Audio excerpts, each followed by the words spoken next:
particularly as I'm now coming for it takes now resisting smoking because I started smoking when I was a teenager.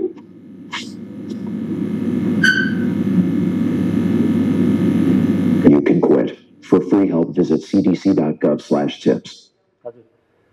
यो यिनी चाहिँ अमेरिकाको क्यालिफोर्नियामा बस्ने टेरी हल थिए नि यिनी 1960मा जन्मेको 1960मा त्यसपछि केही समयपछि टिनेजर भइसकेपछि यिनले चाहिँ धूम्रपान गर्न थालिन् धूम्रपान गर्न थालिसकेपछि यिनको थ्रोटमा क्यान्सर भनौँ न क्यान्सर भयो पछि ल्यारिङ्स यो हामीले बोल्ने जुन घन्टी छ त्यो पनि निकालेर फाल्नु पर्यो र यिनी 41 वर्षको उमेरमा यिनलाई त्यो रोग देखा परेको थियो र 53 वर्षकै उमेरमा यिनको डेथ भएको थियो यो खाली यो सीडीसीले बनाएको एउटा चाहिँ अत्यन्तै एडभोकेसी भिडियो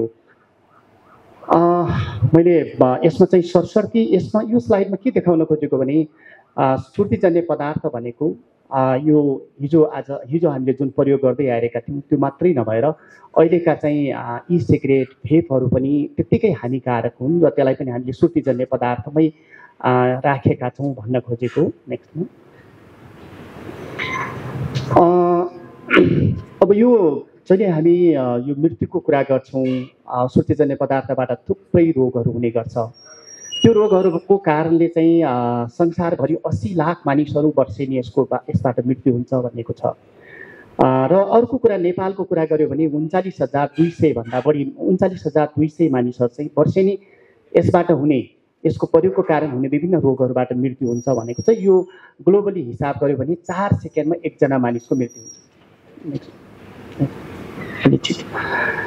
अब अहिले नेपालमा सुर्तीजन्य पदार्थको प्रयोगको तथ्याङ्कलाई हेऱ्यो भने यो 1 महिना करेन्ट स्मोकर भन्छौँ यो 1 महिनामा प्रयोग गर्ने लगभग 29% को हाराहारीमा छ मैले यति नै भने यसमा र 55 लाख मानिसहरूले चाहिँ सुर्तीजन्य पदार्थको प्रयोग गर्छन् भनेर हाम्रो तथ्याङ्क स्टेट सर्वे छ त्यसले बताउँछ नेक्स्टमा हजुर अब यो रोग र सुर्तीजन्य पदार्थको प्रयोगको हजुरको एसोसिएसन अथवा सम्बन्धको कुरा गर्यो भने सुर्तीजन्य पदार्थ प्रयोग नगर्ने र प्रयोग गर्ने बिचको चाहिँ यो रेसियो हेऱ्यो भने हजुरको फोक्सोको क्यान्सर सुर्तीजन्य पदार्थ प्रयोगकर्तामा 15 देखि 30% बढी हुने गर्छ भनेको छ मुटु रोगहरू चाहिँ 2 देखि 4 गुणा बढी हुने त्यसपछि स्ट्रोक भनौँ त्यो चाहिँ 2 देखि 3 गुणा अनि यो दीर्घ श्वास प्रश्वास जन्य रोगहरू चाहिँ 12 देखि 13 गुणा बढी स्मोकरहरूमा चाहिँ अनि त्यसपछि अर्को सेकेन्ड ह्यान्ड एक्सपोजरहरू भएको मानिसहरूमा चाहिँ मुटु रोगहरू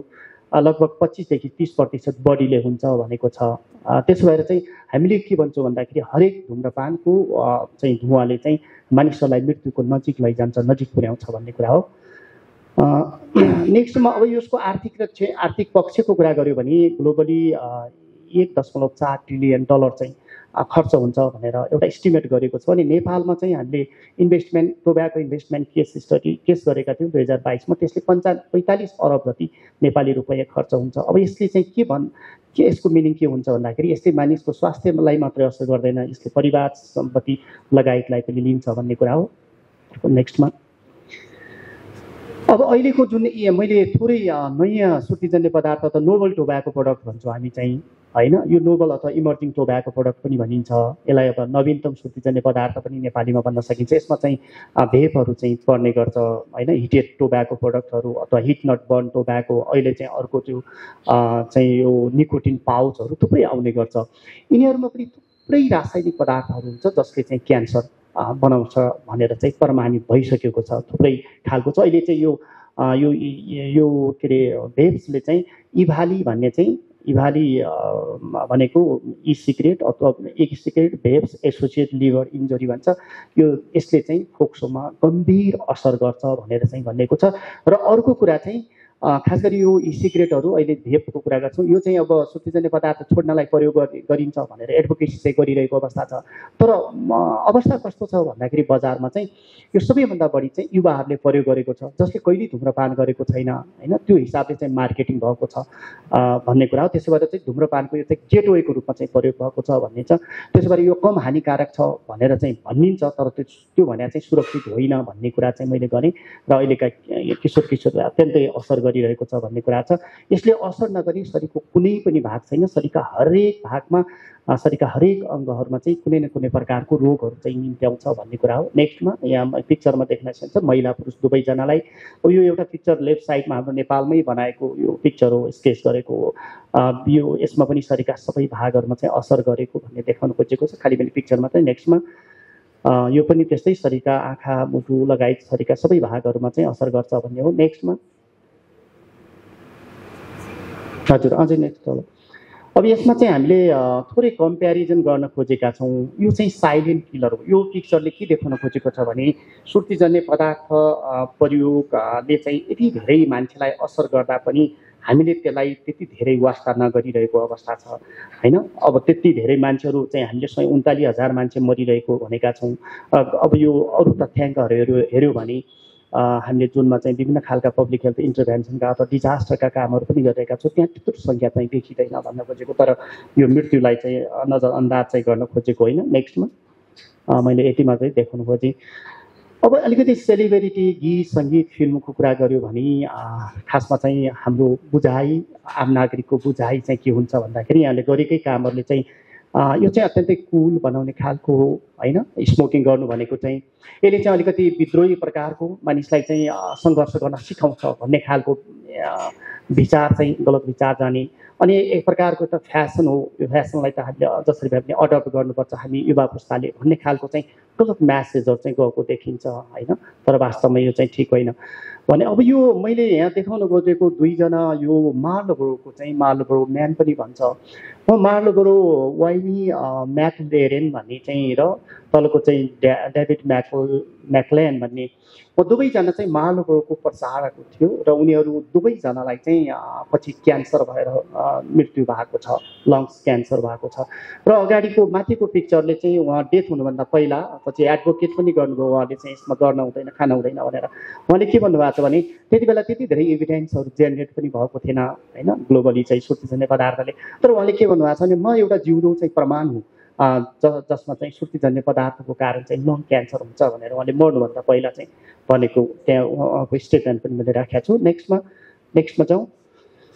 अब यो फिल्म म्युजिक इन्डस्ट्री हामी इन्डस्ट्री मात्रै इन्डस्ट्री भन्ने गर्छौँ, तर यो एउटा फिल्म अथवा गीत सङ्गीत अथवा यिनी कलाकारिता भनेको चाहिँ एउटा ठुलो युनिभर्सिटी हो जस्तो लाग्छ मलाई। मानिसको व्यवहार, मानिसका ज्ञान कुराहरू, मानिसको जीवन र सोचमै परिवर्तन ल्याउने ठुलो महाविद्यालय पनि हो जस्तो लाग्छ। त्यसो भएर चाहिँ यो यसमा चाहिँ यसले मानिसलाई एक प्रकारको कल्चर पनि क्रिएट गर्छ, त्यहाँलाई भन्नै परेन। मानिसका सपनाहरू, मानिसको जीवनलाई चाहिँ सेभ पनि गर्छ। थुप्रै कुराहरूले यसले चाहिँ मानिसका चोइसहरूलाई नर्मलाइज गर्छ, यो गर्नुपर्छ भन्ने खालको पनि बनाउँछ भन्ने कुरा चाहिँ यसमा देखाउनु भयो। नेक्स्टमा चाहिँ अब त्यसो भएर यहाँनिर चाहिँ हुन त यो कानुनका कुरा थुप्रै पछि आउँछ। हामीले अब काम गर्दाखेरि चाहिँ स्मोक फ्री स्टोरी टेलिङको कुराहरू, सङ बनाउने कुरामा म्युजिक अथवा स्क्रिप्ट तयार गर्दा त्यसरी हामी काम गरौँ भन्छु। र कहिलेकाहीँ चाहिँ टोब्याको इन्डस्ट्रीहरूले चाहिँ हामीलाई विभिन्न इन्फ्लुएन्सहरू गरिरहेको अवस्था पनि छ। स्पोन्सरसिपहरूलाई रिजेक्ट गर्न सक्नुपर्छ, क्याम्पेनहरूमा जोडिनु पनि भएको छ। हामीले चाहिँ अहिले 300वटा जति हजुरको टिभी स्क्रिनहरूमा फिल्म स्क्रिनहरूमा चाहिँ हरेक फिल्मभन्दा पहिला चाहिँ एउटा एन्टी टोब्याको भिडियो पनि हामीले देखाइरहेका छौँ। हामीले गत वर्षदेखि सुरु गरेका छौँ। यसरी चाहिँ जोड्न पनि सकिन्छ।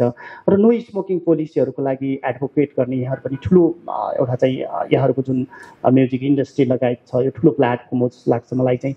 त्यति मात्रै होइन, हामी चाहिँ एउटा देखिने कुरा मात्रै होइन, हाम्रो आफ्नो दैनिक जीवन हुन्छ। हामी एक प्रकारको यहाँहरूको प्राइभेट जीवनमा पनि मानिसहरूले चाहिँ फलो गरिरहेका हुन्छन्। त्यस भएर चाहिँ हामीले अफ स्क्रिनमा पनि हामी आइडियल हुन जान्नुपर्छ। धुम्रपान सुर्तीजन्य पदार्थ टाढै राख्न सक्यो भने अरू मानिसहरूले त्यही प्रकारले सिक्छन् भन्ने कुरा हो। र त्यसो गरेर तपाईँहरूको यो क्रिएटिभिटी, यहाँले गरेको लगानी, यहाँले जे काम गरिरहनु भएको छ त्यसले मलाई लाग्छ टोब्याको फेरि जेनेरेसनमा पक्कै पनि हेल्प गर्छ भन्ने कुरा हो। अन्तिममा टोब्याको सुर्तीजन्य पदार्थलाई हामीले एज अ ह्याबिटको रूपमा मात्रै नलिनु होला।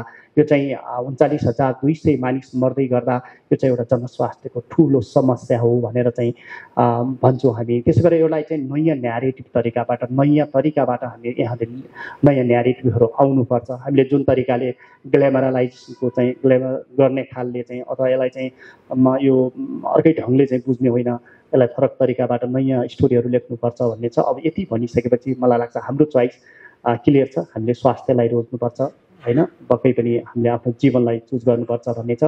अहिले चाहिँ टोब्याको युजरहरूलाई हामीले 1132 कल सेन्टर पनि सुरुवात गरेका छौँ।